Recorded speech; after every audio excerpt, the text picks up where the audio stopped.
Alors ici, on va voir comment on est capable, avec une fonction PHP, de pouvoir fusionner deux tableaux. Donc là, ici, on a un premier tableau, un tableau $A qui contient les valeurs 1, 2 et 3. Et on a un tableau B qui contient les valeurs 2, 3 et 4. Alors comment nous, techniquement, on pourrait fusionner ces tableaux et les ranger ici dans une variable C. Alors déjà, ce qu'on va faire, c'est qu'on va récupérer ici nos deux tableaux, voilà, et je vais mettre un petit commentaire, et on va dire les fusionner, ou fusionner les tableaux dans C. Donc ici, on va définir une variable C, voilà, et pour pouvoir fusionner nos tableaux, on a une fonction qui s'appelle array underscore merge, et elle va prendre pour paramètre les tableaux qu'on souhaite fusionner. Il peut y en avoir beaucoup, hein. Donc ici, ça sera le tableau A, donc $A, et le tableau B, donc $B. Ici, on vient d'effectuer une fusion. Alors si on contrôle, il se passe strictement rien. Maintenant, ce qu'on aimerait, nous, c'est pouvoir afficher le résultat final. Donc là, pour pouvoir pour pouvoir afficher le résultat final, on peut très bien faire un print R ici.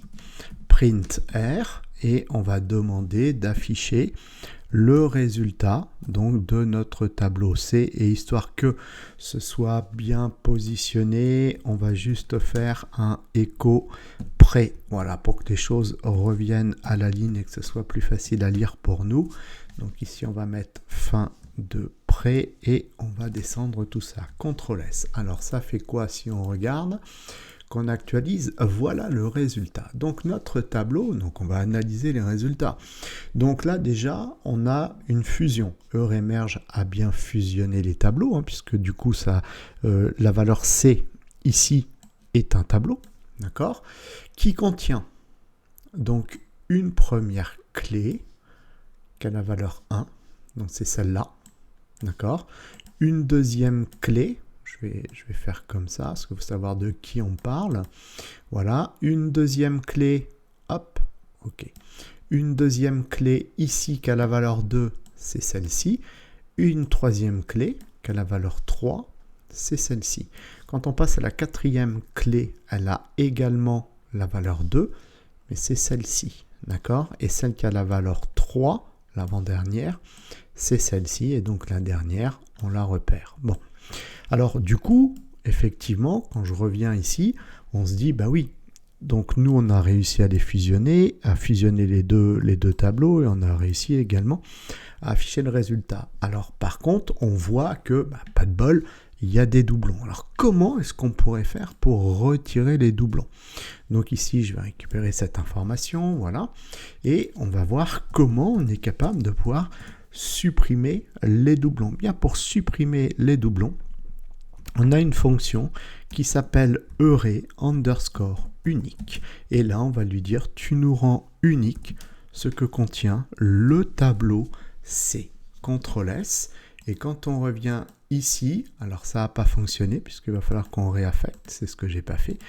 Hop là, on va réaffecter cette fonction à notre valeur C, voilà, notre tableau C. On va actualiser et cette fois, il n'y a plus de doublons. Donc, cette première valeur, la valeur 1, elle est ici. La valeur 2, elle est ici. La valeur 3, elle est ici. C'est ignoré. C'est ignoré. Et la valeur 4, elle est ici. Donc, voilà comment on est capable, vous voyez, en deux petites lignes, hein, tout simplement. Hein. Donc, comment on est capable de pouvoir fusionner deux tableaux. Il pouvait y en avoir 3, il pouvait y en avoir 4. Ça sera toujours comme ça.